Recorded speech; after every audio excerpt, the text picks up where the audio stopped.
กีบโบรกเกอร์ MH Market หลังจากที่เราล็อกอินเข้าสู่หน้าต่างโบรกเกอร์แล้วให้เราเลือกรายการคำว่าถอนเงินหลังจากนั้นให้เราเลือก MT5 ถอนเงินแล้วเลือกบัญชีที่เราจะถอนแล้วใส่จำนวนเงินที่เราจะถอนยกตัวอย่างว่า$30เลือกสกุลเงิน LAK แล้วให้เราคลิกเอาข้อมูลที่เราประกอบเมื่อกี้นี้ที่บันทึกไว้หลังจากนั้นก็กดถอนแล้วให้เรากดส่งรหัสยืนยันรหัสจะส่งไปทาง Gmail ที่เราสมัครโบรกเกอร์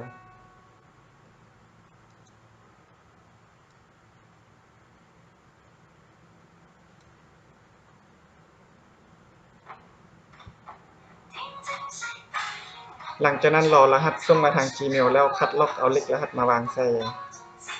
หลังจากที่รหัสส่งมาทาง Gmail แล้วให้เรามาคัดลอกเอารหัสนำ Gmail เลยเป็นรหัสการถอนแล้วกลับมาวางใส่หลังจากนั้นกดตกลง